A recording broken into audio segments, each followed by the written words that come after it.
여러분 평안하셨습니까? 우리 오늘도 살아계신 우리 하나님 앞에 같이 예배드리겠습니다. 우리 먼저 신앙 고백합니다. 전능하사 천지를 만드신 하나님 아버지를 내가 믿사오며 그 외아들 우리 주 예수 그리스도를 믿사오니 이는 성령으로 잉태하사 동정녀 마리아에게 나시고 본디오 빌라도에게 고난을 받으사 십자가에 못 박혀 죽으시고 장사한 지 사흘 만에 죽은 자 가운데서 다시 살아나시며 하늘에 오르사 전능하신 하나님 우편에 앉아 계시다가 저리로서 산자와 죽은 자를 심판하러 오시리라. 성령을 믿사오며 거룩한 공회와 성도가 서로 교통하는 것과 죄를 사하여 주시는 것과 몸이 다시 사는 것과 영원히 사는 것을 믿사옵나이다. 아멘. 네, 우리 이제 같이 하나님을 찬송하겠습니다.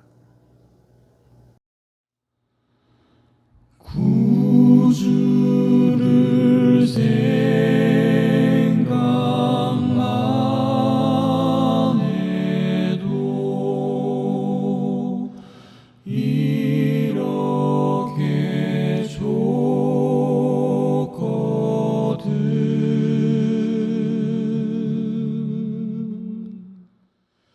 주 얼굴 배울 때에야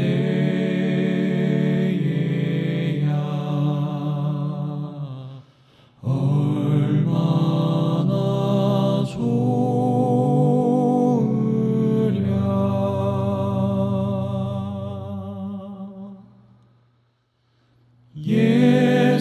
예수의 넓은 사랑을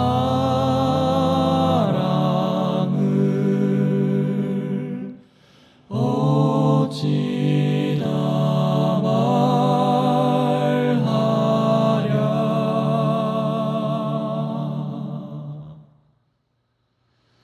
주 사랑 받은 사람만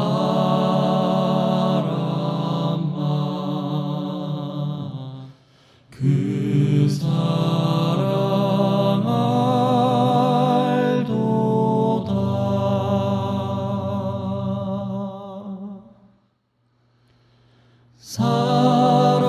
사랑의 구주 예수여 내 기쁨 되시고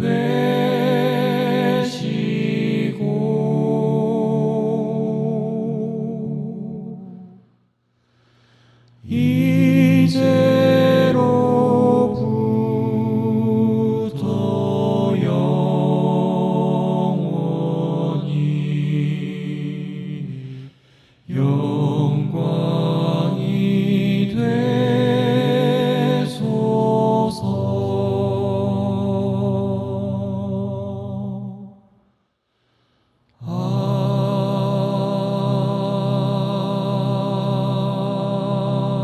아멘.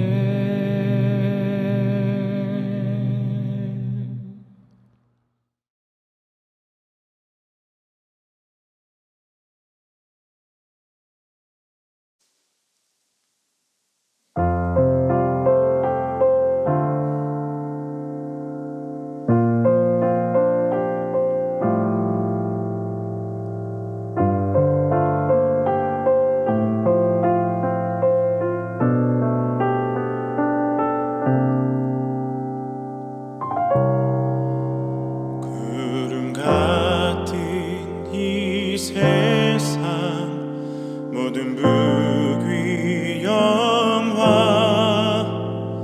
나는 문토와 같이 내어버리고서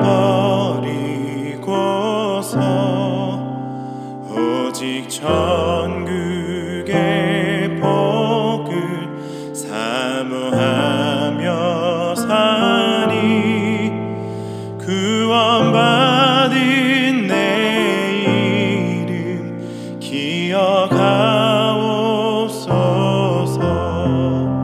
주가 나의 이름 보좌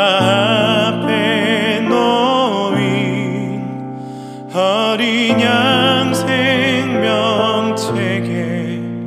기록하옵소서.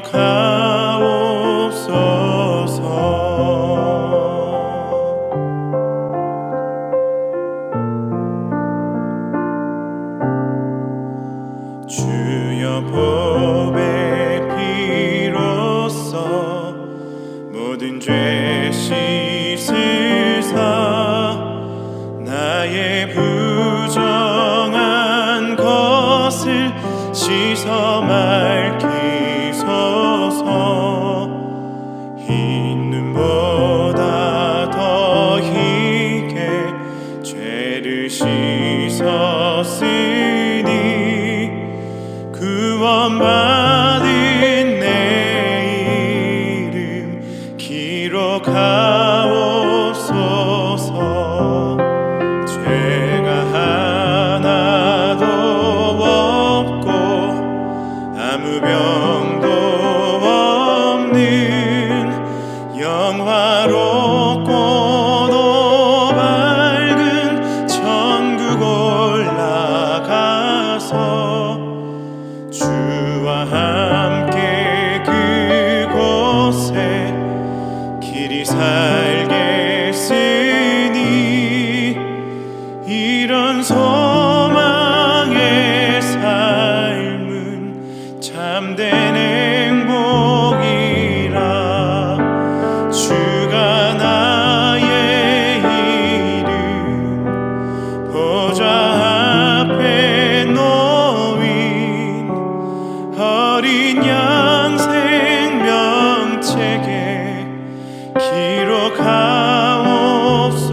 기록하옵소서.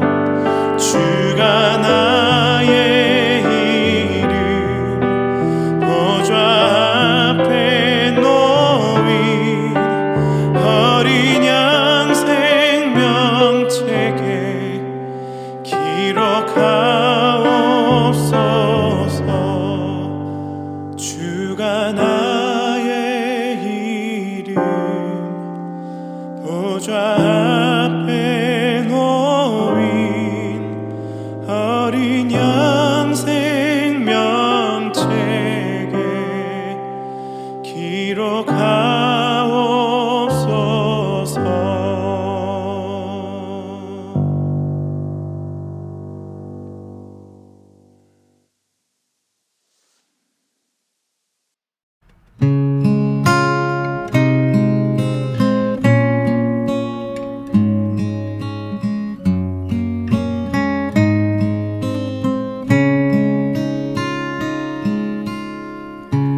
내 안에 사는 이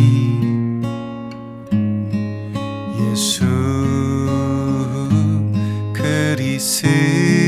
그리스도니 나의 죽음도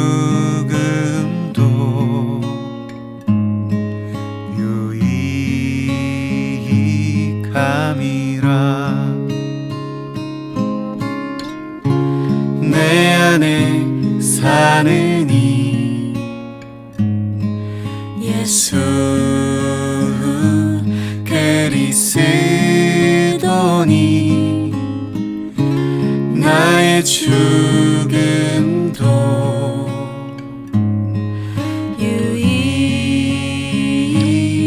유익함이라. 나의 왕 내 노래 내 생명 또 내 기쁨 나의 힘 나의 것 내 평화 나의 주. 내 안에 사는 이 예수 그리스도니 나의 죽음도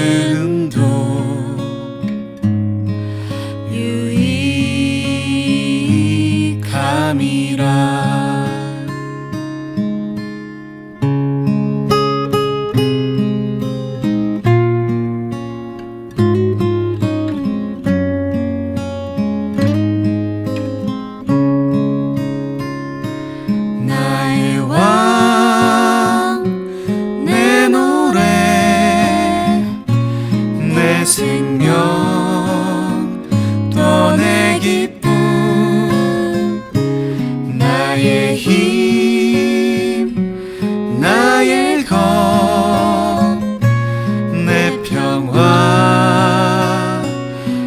나의 주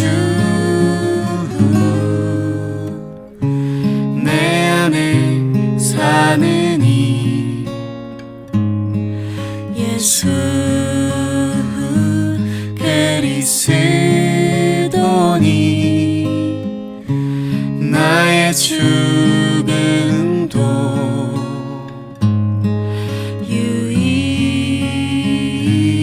유익함이라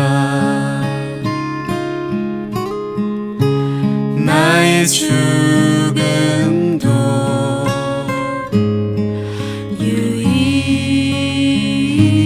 유익함이라 나의 죽음도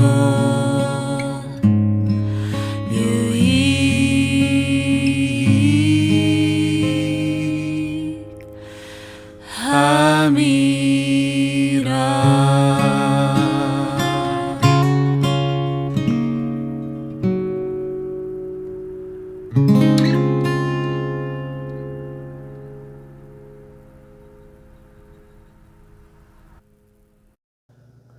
여러분, 이제 오늘 예배를 위해서 우리 하나님 앞에 같이 기도하겠습니다. 옆에 있는 기도 제목을 참고하시면서 우리 같이 기도합니다. 내 사랑이 내 백성을 예배할 수 있는 포기 못하니 하나님은 살아계시고 내 모든 것 내어주고 나 그들을 얻으리라. 여호와께 돌아가자.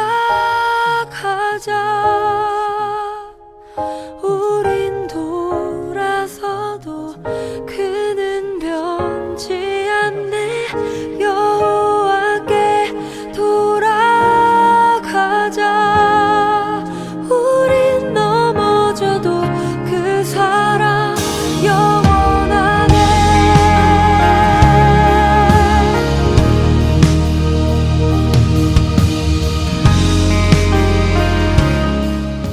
아버지 하나님, 오늘도 주께서 우리와 함께하여 주시니 감사합니다.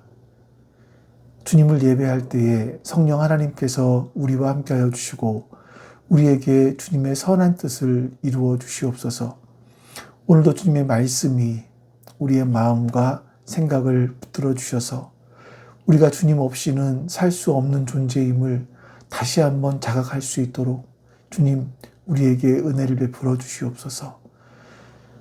선하신 주님께서 오늘의 예배를 기쁘게 받으시기를 소망하며 우리 주 예수 그리스도의 이름으로 기도하옵나이다.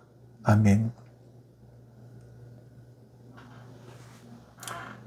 네, 우리 이제 같이 하나님 말씀 봅니다. 하나님 말씀은 누가복음 18장 15절에서 23절입니다. 누가복음 18장 15절에서 23절까지 말씀 제가 읽겠습니다. 사람들이 아기들까지 예수께로 데려와서 쓰다듬어 주시기를 바랐다. 제자들이 보고서 그들을 꾸짖었다. 그러자 예수께서 아기들을 가까이 부르시고 말씀하셨다. 어린이들이 내게로 오는 것을 허락하고 막지 말아라. 하나님의 나라는 이런 사람의 것이다. 내가 진정으로 너희에게 말한다. 누구든지 어린아이와 같이 하나님의 나라를 받아들이지 않는 사람은 거기에 들어가지 못할 것이다. 어떤 지도자가 예수께 물었다. 선하신 선생님, 내가 무엇을 해야 영생을 얻겠습니까? 예수께서 그에게 말씀하셨다. 어찌하여 너는 나를 선하다고 하느냐? 하나님 한 분밖에는 선한 분이 없다. 너는 계명을 알고 있을 것이다. 간음하지 말아라. 살인하지 말아라. 도둑질하지 말아라. 거짓으로 증언하지 말아라. 내 부모를 공경하여라 하지 않았느냐? 그가 말하였다. 나는 이런 모든 것을 어려서부터 다 지켰습니다. 예수께서 이 말을 들으시고 그에게 말씀하셨다. 내게는 아직도 한 가지 부족한 것이 있다. 내가 가진 것을 다 팔아서 가난한 사람들에게 나누어 주어라. 그리하면 내가 하늘에서 보화를 차지하게 될 것이다. 그리고 와서 나를 따르라. 이 말씀을 듣고서 그는 몹시 근심하였다. 그가 큰 부자이기 때문이었다. 아멘. 우리의 삶을 한번 잘 생각을 해보면, 우리들은 평생 동안 나의 자격을 증명하기 위해 살아가는 것이 아닌가 하는 그런 생각이 들기도 합니다. 태어나서부터 시작해서 어린아이들이 가장 처음으로 맞이하게 되는 자격 증명은 아마 어린이집 또는 유치원에 입학을 하기 위해서 줄을 서는 것부터 시작되는 게 아닌가 싶어요. 그리고 아이들이 자라면서 이제 입시를 기다리게 되죠. 수능 성적표 한 장, 내신 등급, 이 숫자가 아이들의 가치를 환산합니다. 자, 취업에 나가면 수십 번씩 이력서를 쓰지 않습니까? 이력서를 다듬고 자기소개서를 쓰고 하면서 이 면접장 문 앞에서까지 심호흡을 하면서 이 면접관들 앞에서 나는 당신들의 회사에 이익을 가져다 줄 그런 충분히 가치가 있는 사람입니다. 이걸 증명하기 위해서 무척이나 부단히 애를 씁니다. 자, 결혼을 해도요, 아파트 청약을 넣을 때도 심지어 직장에서 연말 인사고과를 받을 때도 우리는 암묵적으로, 아주 노골적으로 요구하는 것들이 있죠. 당신은 이 자리에 어울리는 사람입니까? 당신의 쓸모를 증명해 보십시오. 이런 겁니다. 자, 이 문제는 이런 세상의 방식이 이 뼛속까지 우리 안에 스며들어 있고, 이런 뼛속까지 들어있는 이 세상의 성과주의가 기독교 내에 고스란히 들어와 있다는 겁니다. 그래서 우리가 하나님 앞에 섰을 때도 이 성과주의라는 세계관을 가지고 하나님 앞에 무언가, 지난주에 말씀드린 걸 가져오면 영적인 이력서를 내놓으려고 하는 거죠. 주님, 저는 10년 동안요, 주일 예배 한 번도 빠지지 않았습니다. 11조를 1원도 어긴 적이 없습니다. 남들이 자는 새벽 시간에 일어나서 하나님께 기도했고요. 매일 큐티도 했습니다. 이게 너무나 귀한 일입니다. 자, 그런데 우리 마음속 이런 일들을 하고 나서 우리 마음속 깊이 들어오는 생각들이 뭔가 하면, 이 정도면 되지 않을까? 내가 이 정도의 공로를 쌓았으면 하나님도 내 기도를 좀 더 잘 들어주시지 않을까? 우리가 자기도 모르게 이 하나님과의 관계를 거래로 자꾸만 바꿔가 버리는 거예요. 오늘 우리가 읽은 누가복음 18장 앞에도 마찬가지지만 이 두 번째 나누는 말씀, 이 말씀도 주님께서 우리의 이런 착각하고 있는 부분들을 깨트려 주시는 겁니다. 자, 오늘 말씀에는요, 전혀 다른 두 부류의 사람들이 등장을 합니다. 한쪽은 자기의 성과를 전혀 증명할 것이 없는 아기들. 또 다른 한쪽은요, 당대 사회가 요구하는 완벽한 스펙, 자기의 이력서를 그 스펙으로 채우고 있는 어떤 지도자. 이 두 부류의 사람이 등장을 합니다. 그러니까 이 두 부류는요, 굉장히 극단적인 대조를 이루는 사람들이죠. 이 사람들을 통해서 하나님 나라가 도대체 어떤 곳인지, 그 나라의 통치는 누구에게 임하는지, 누구의 다스림, 하나님의 다스림이 어떤 사람에게 임하는지를 아주 선명하게, 하지만 충격적으로 우리에게 보여주고 있습니다. 자, 먼저 우리 15절 말씀을 같이 한번 읽어보겠습니다. 사람들이 아기들까지 예수께로 데려와서 쓰다듬어 주기를 바랐다. 제자들이 보고서 그들을 꾸짖었다. 자, 사람들이 아기를 예수님께 데려왔다라고 하는데요. 이 동일한 말씀들이 마태에도 있고 누가복음에도 있어요. 마태, 마가, 누가복음, 여기 세 군데 있습니다. 근데 이제 마태나 마가에는요, 그냥 어린아이라고만 기록되어 있습니다. 근데 이 의사였던 누가는 아주 세밀하게 기록을 하는 거죠. 이 아기들이라는 단어가 젖을 먹는 갓난 아기라는 그런 의미가 이 안에 있습니다. 자, 이렇게 이 말씀을 보면 누가가, 예수님께서 우리에게 하고 싶어 하시는 말씀이 무엇인지가 굉장히 선명해지는 것 같아요. 자, 이 갓난 아기는 누군가의 보호가 없이는 생존 자체가 불가능한 절대 의존적인 존재로 지금 예수님은 우리에게 말씀하고 있는 것이고, 누가는 그것을 아주 세밀하게 우리에게 보여주고 있는 겁니다. 자, 부모들이 이런 갓난 아기들을 품에 안고 예수님께 왜 나왔겠습니까? 그들이 바라는 것은 한 가지입니다. 이 위대하신 납비께서, 선생님께서 우리 아이에게 손을 얹고 좀 기도해 주시기를, 축복 기도를 해 주기를 바라는 그런 마음 하나였을 겁니다. 그런데 제자들이 바로 이런 상황들을 가로막는 거예요. 그리고 이 아기들을 데리고 온 부모들을 꾸짖습니다. 왜 꾸짖었을까요? 아마 제자들이 바라보는 입장에서는 이 아이들을 꾸짖는 게 당연한 일이다. 이 아이들이 예수님께 접근하는 것을 막는 것이 당연한 일이다 라고 생각을 했던 것 같아요. 그 당시 보통 어른들의 모습, 어른들의 생각이었겠죠. 자, 이것을 이해하기 위해서는 1세기 고대 로마 또 유대 사회의 배경을 우리가 좀 알아야 되는데, 그 시대의 아이들은요, 오늘날처럼 이렇게 막 그 보물처럼 대접받지는 못했었습니다. 고대 사회의 아이들은요, 그냥 어른들의 소유물이었었습니다. 왜냐하면 힘이 없잖아요. 그러니까 농사를 지을 수도 없고 전쟁에 나갈 수도 없어요. 그 당시에는요, 사람 인구를 세는 숫자에도 포함되지 않았다고 합니다. 그러니까 사회에 전혀 기여할 것이 없는, 그야말로 가치가 없는 존재, 이게 어린 아이들이었었습니다. 거기다가 예수님은 지금 예루살렘으로 올라가시는 길이에요. 제자들이 보기에 예수님은 지금 어떤 혁명적인 일을 벌이기 위해서 가시는 거거든요. 때로는 올라가시면서 바리새인들과 아주 치열한 신학 논쟁을 벌이기도 하시고요. 또 수많은 인파들이 몰려오면 그 가운데 병든 사람들을 고쳐내셔야 되는 아주 영적으로 굉장히 힘든 사역을 하는 그런 모습으로 제자들에게는 보여졌습니다. 그래서 이들이 판단한 게 그거죠. 우리 선생님은 지금 새로운 하나님의 나라를 시작하기 위해서 아주 중요한 역사적인 일을 하고 있는데, 이 사회적으로 별로 쓸모가 없는 이런 아이들, 아무런 성과도 낼 수 없는 그런 젖먹이들에게 귀중한 시간을 낭비하게 둘 수는 없다. 이런 겁니다. 이런 세상의 가치관, 이런 성과주의의 세계관으로 본다면 이건 당연히 그렇게 해야 되는 거죠.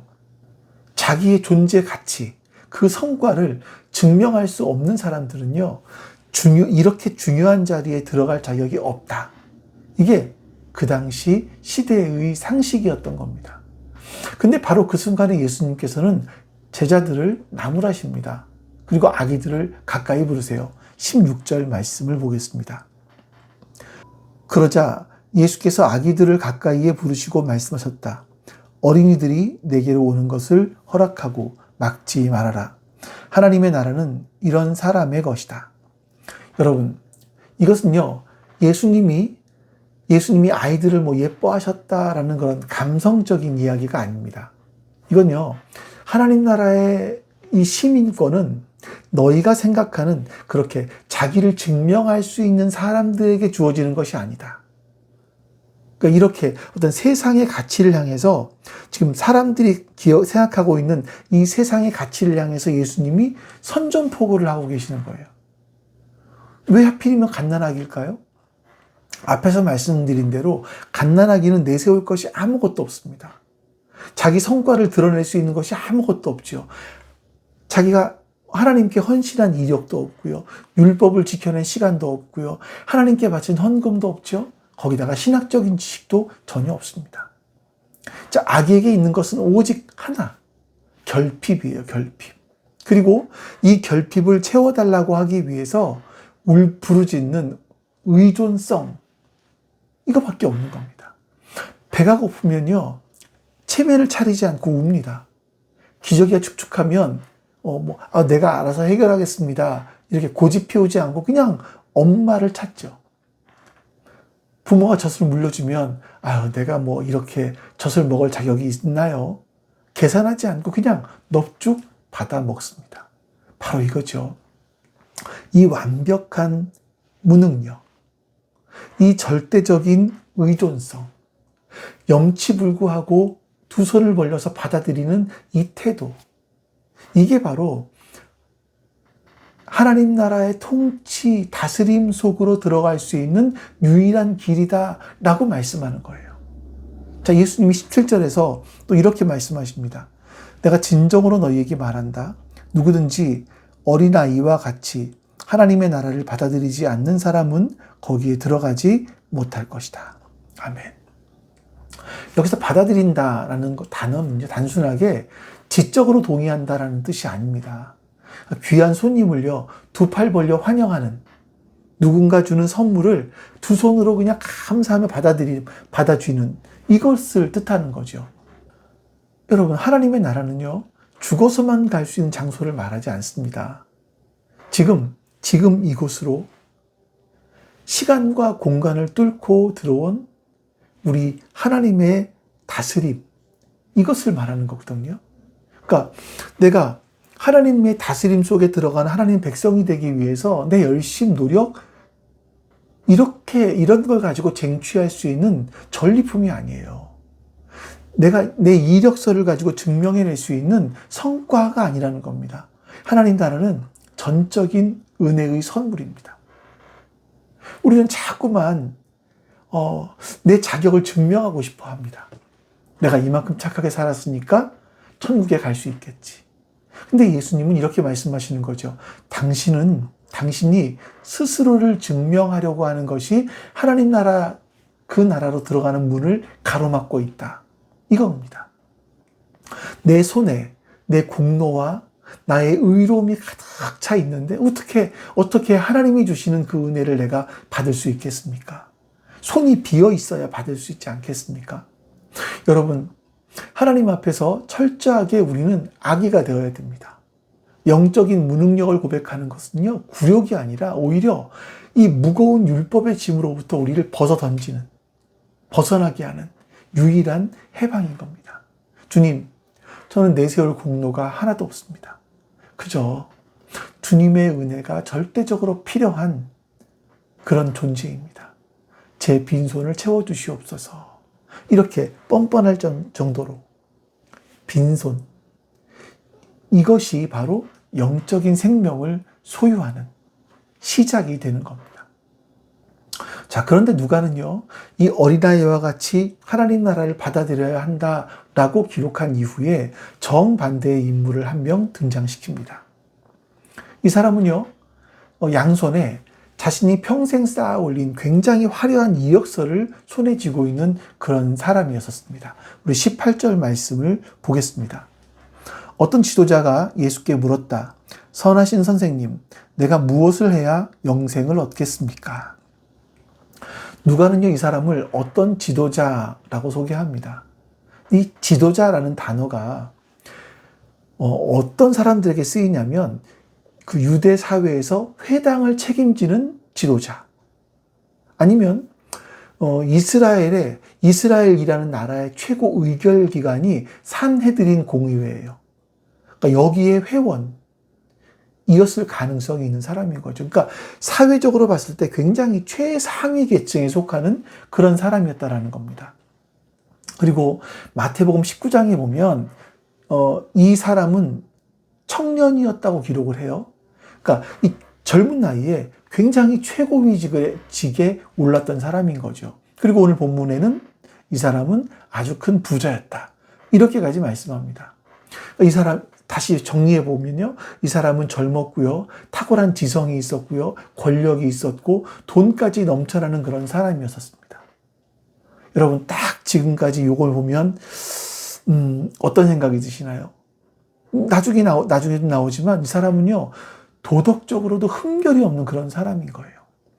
그러니까 지금도 마찬가지겠지만 당시 유대 사회에서 볼 때 이 청년은 하나님께로부터 완벽한 복을 받은 사람, 복을 받은 인생을 살아가는 그런 최고의 모델 케이스라고 말할 수 있을 겁니다. 남부러울 것이 없는, 그러니까 세상의 모든 스펙, 완벽한 종교적인 이력서를 이 두 손에 다 가지고 있는 그런 사람인 거죠. 이 사람은 당당하게 예수께 걸어놨을지 모르겠습니다. 근데 예수님께 이런 질문을 하는 거죠. 선한 선생님이요, 내가 무엇을 하여야 영생을 얻겠습니까? 사실은요, 이 질문 속에 이 청년이 세상을 바라보는 그런 가치관이 모두 담겨 있다라고 말할 수 있는데, 여러분, 이 청년이 던진 이 영생이라는 단어를요, 우리가 한번 그림을 그리듯이 아주 선명하게 이해해 볼 필요가 있습니다. 우리는 영생 그러면 뭐가 떠오르나요? 네, 죽어서 육신을 벗고 저 하나님 나라에 가서 고통 없이 영원히 가는 것을 상상합니다.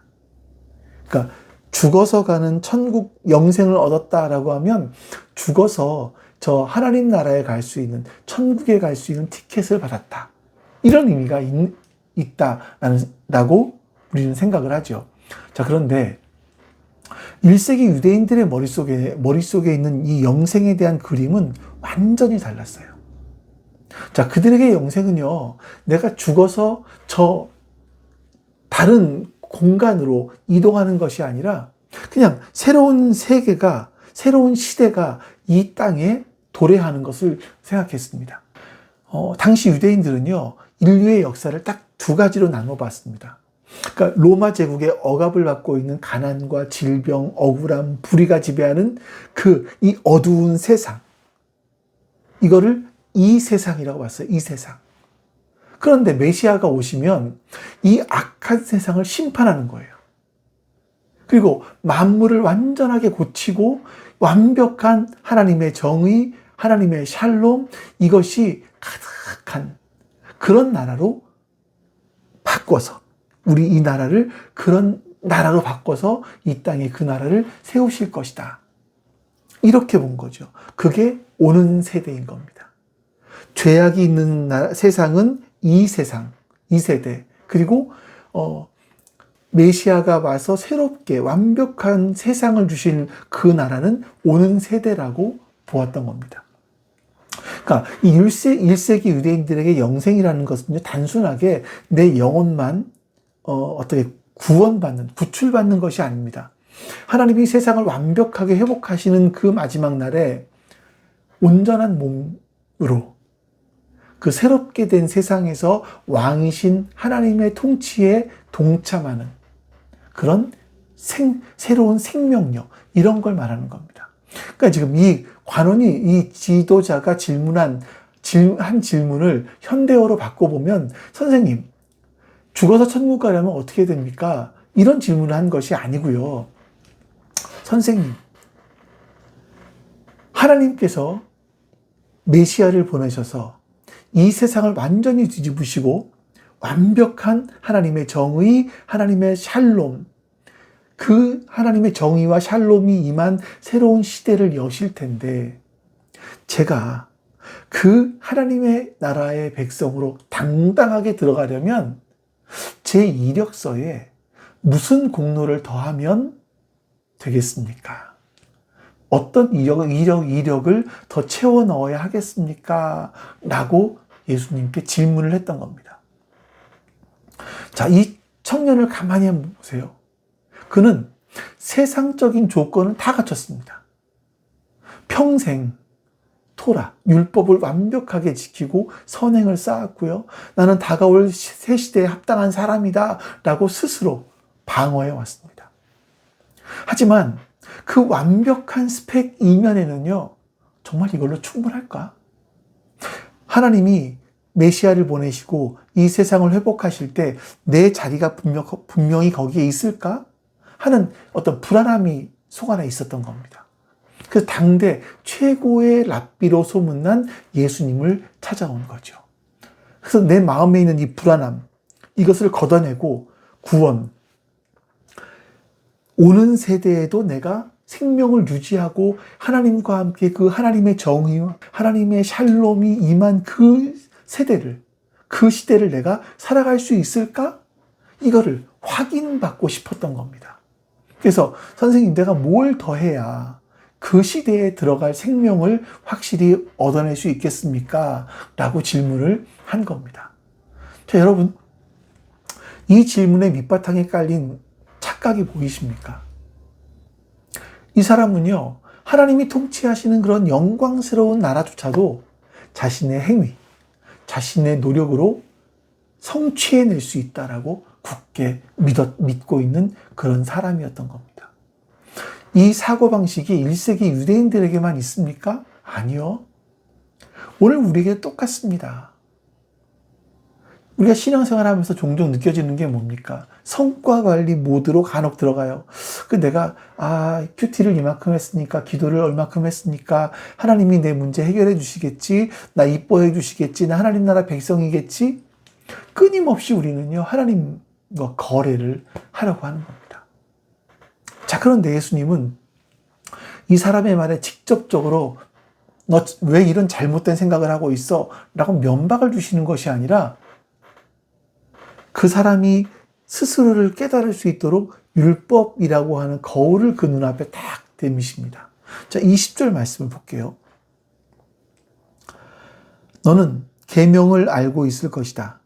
간음하지 말아라. 살인하지 말아라. 도둑질하지 말아라. 거짓으로 증언하지 말아라. 내 부모를 공경하여라 하지 않았느냐.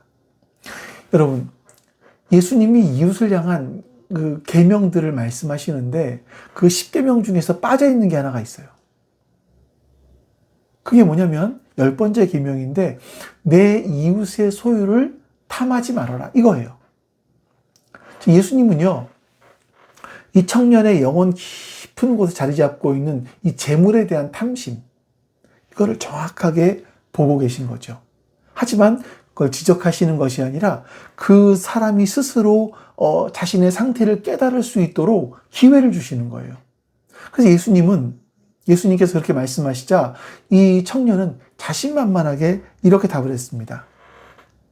그가 말하였다. 나는 이런 모든 것은 어려서부터 다 지켰습니다. 자, 여러분, 이 사람은 정말 어려서부터 율법을 철저하게 지키기 위해서 아주 뼈를 깎는 노력을 했던 그런 사람입니다. 도덕적으로 반듯하고 깨끗하게 살아왔던 것 같아요.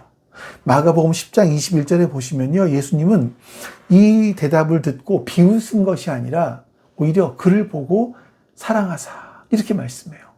그러니까 이 사람의 어떤 진지함, 율법을 지켜보려고 애쓰는 그런 성실한 삶, 그 삶을 굉장히 존중해 주셨다라는 그런 의미가 있는 겁니다.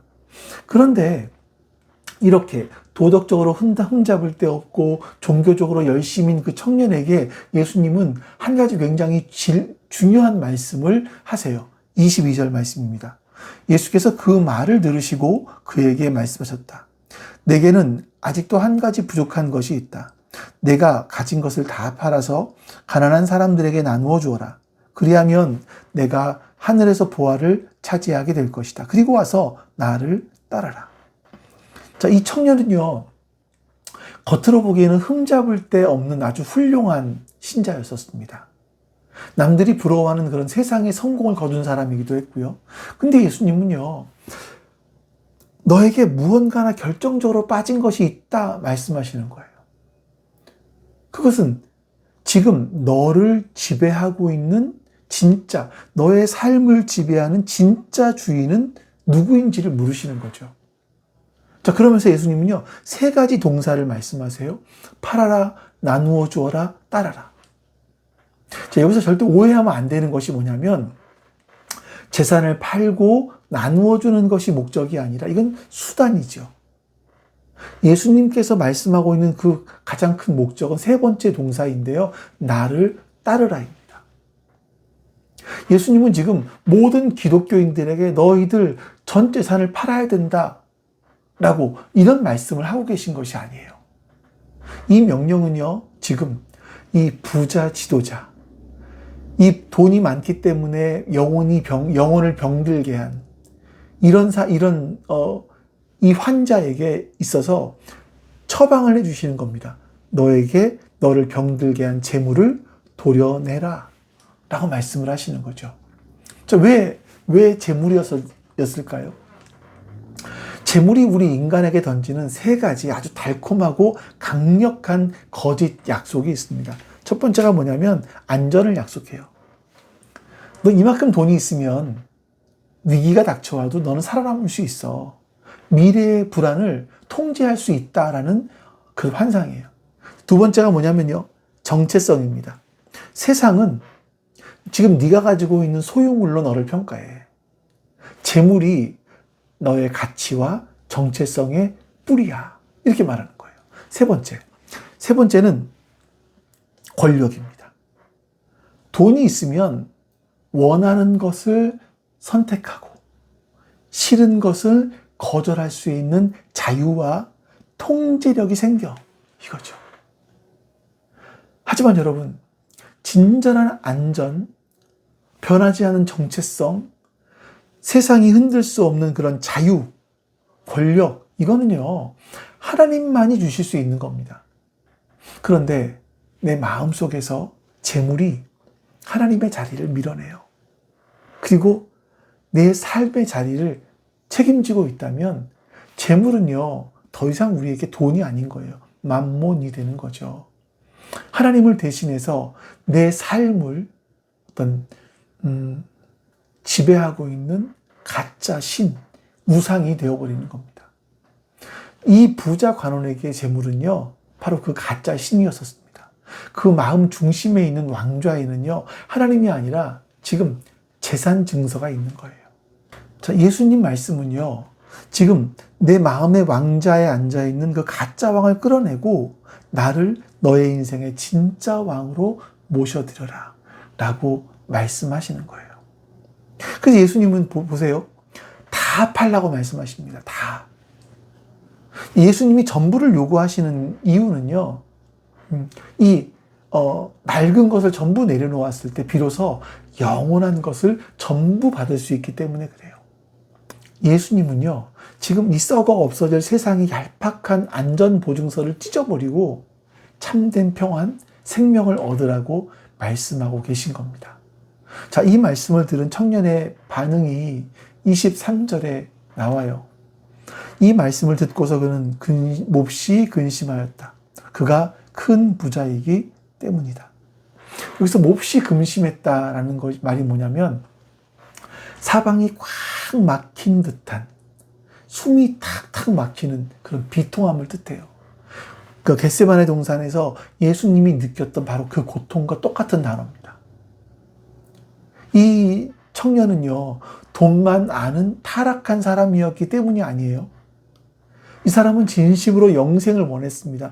진리를 보았기 때문이겠죠. 근데 평생 쌓아놓은 이 부와 명예, 이거를 포기하는 게 이 사람에게는 너무나 불가능처럼 여겨졌던 겁니다. 생각되었던 겁니다. 진리를 따르고 싶은 마음, 또 세상을 놓고 싶지 않은 그 욕망, 이게 정말 그 안에서 정면으로 충돌하면서 그의 영혼을 찢어놓았던 거예요. 결국 그는 두 손에 꽉 쥐고 있는 세상의 낡은 이력서, 이것들을 끝내 내려놓지 못하고 예수님 앞을 떠납니다. 예수님은요, 멀어져가는 그의 뒷모습을 보시면서도 조건을 낮추거나 타협하지 않으십니다. 거짓된 우상을 마음에 품은 채로 이거로는 결코 하나님 나라를 누릴 수 없다라는 것을 예수님은 우리에게 이렇게 말씀하고 계신 거죠. 자, 여러분, 오늘 본문을 잘 보시면 누가는요, 이 관원이 그 다음에 어떻게 되었는지 결말을 기록하지는 않습니다. 아마 누가는 이 말씀을 읽고 있는 우리들이 우리 스스로를 바라보면서 결말을 맺어라, 이렇게 말을 하고 있는 것 같아요. 그럼 우리는 어떻게 살아가야겠습니까? 이 청년처럼 무거운 발걸음으로 돌아서야겠습니까? 아니면 내 손에 꽉 쥐고 있던 그 세상의 이력서를 내려놓고 생명이신 예수님께로 나아가야겠습니까? 예수님은 지금 이 시간 우리 각 사람의 마음을 들여다보시면서 묻고 계시는 거예요. 너의 마음의 왕좌에 지금 누가 앉아있니? 그게 돈일 수도 있고 자녀일 수도 있고 직업, 세상의 평판, 나의 종교적인 의의일 수도 있습니다. 그러나 예수님의 처방전은 항상 똑같아요. 그걸 내려놔라. 그거 내려놔라. 그 너의 마음의 왕좌에 가짜 신을 끌어내리고 나를 따라라 말씀하시는 거죠. 자, 이 말씀 들으면서 마음이 불편하시다면 그 근심은요, 내 영혼이 아직 살아있다라는 어떤 좋은 신호입니다. 불편함을 안고 그냥 휙 돌아서 가버리면 두 번째 부자 지도자가 되는 거죠. 근데 마음을 아파하면서 십자가 앞으로 나오면 회복의 시작이 되는 겁니다. 오늘 여러분의 마음을 짓누르고 있는 근심을 바로 주님 앞에 내려놓으십시오. 주님, 저도 제 힘으로는 내려놓지 못하는 것들이 있습니다. 제가 바로 이 청년의 모습과 똑같습니다. 하지만 저는 주님 앞에 무릎을 꿇고 엎드립니다. 주님, 저를 불쌍히 여겨주십시오. 이렇게 정직하게 항복하는 것이 바로 영원한 생명으로 우리를 옮겨놓는 전환점이 될 것입니다. 여러분이 두 장면을 기억하십시오. 첫 번째 장면. 철저히 두 손이 비어있기 때문에 온전히 주님의 선물을 받아든 갓난 아기들. 하나님 나라는 이런 사람들의 것이다 말씀하시죠. 두 번째 장면은요, 두 손에 재물, 이력서, 세상의 이력서로 꽉 차 있기 때문에 영원한 생명을 받을 만한 공간이 없었던 완벽한 스펙의 어떤 지도자. 여러분, 하나님 나라의 논리는요, 세상의 논리와 다릅니다. 세상은 더 많이 가진 자가 승리한다, 이렇게 가르치지만 하나님 나라는요, 완전히 비운 자만이 전부 얻을 수 있다라고 말씀하고 있는 거예요.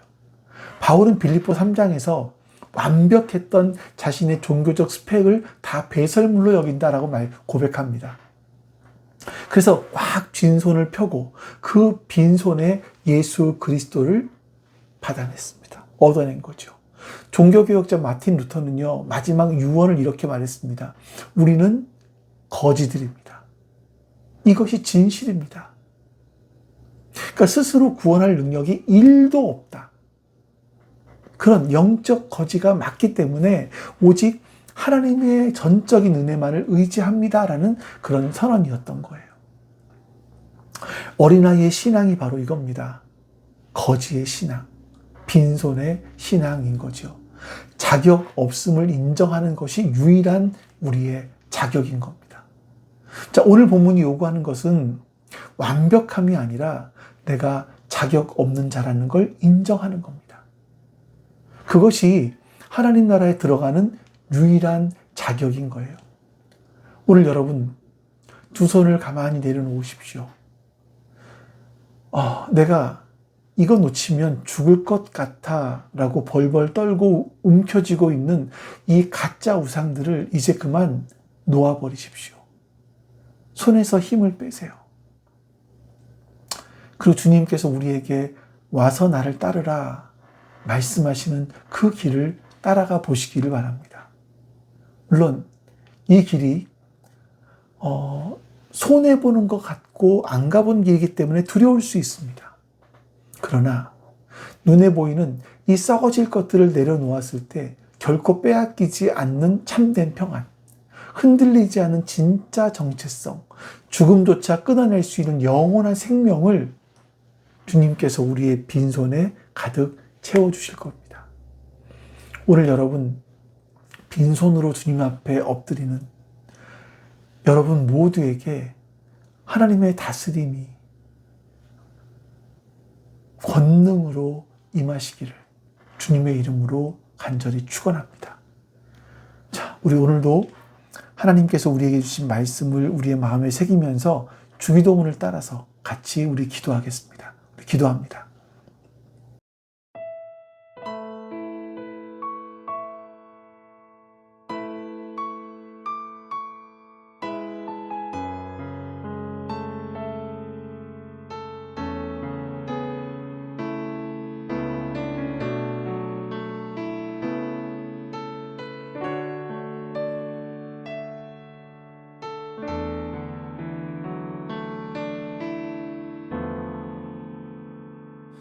나의 백성이 다 경비하여 내게 기도하며 나의 얼굴을 구하여서 그 악한 길 떠나며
상한 이 땅 새롭게 하소서.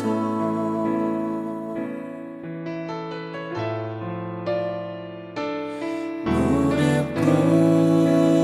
꿇고 다 겸비하여 주께 기도하리. 주의 얼굴을 구하여서 그 악한 길 떠나리.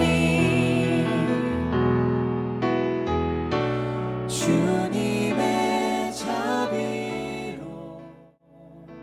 죄를 사하며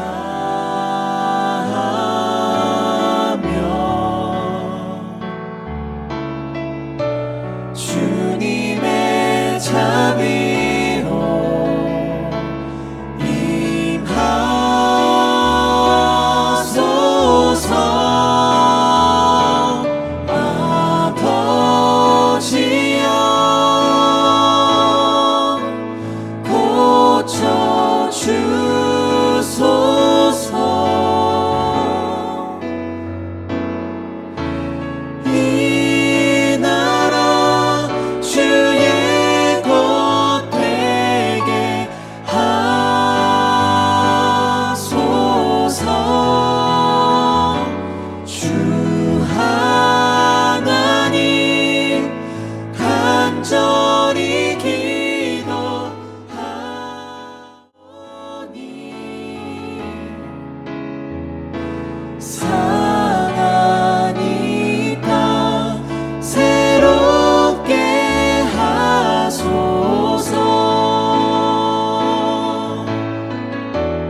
아버지 하나님, 오늘도 우리에게 말씀을 주시니 감사합니다.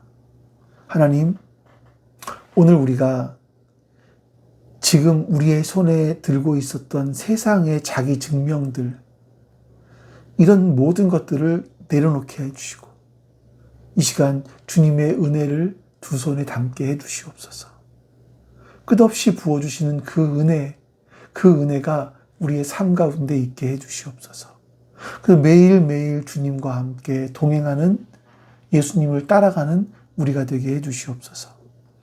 이 부자였던 어떤 지도자, 청년 지도자의 삶이 우리의 모습이 아니라 주님을 따라가는 갓난 아이와 같이 주님을 의존하는 그 모습이 바로 우리의 모습 되게 해주시옵소서.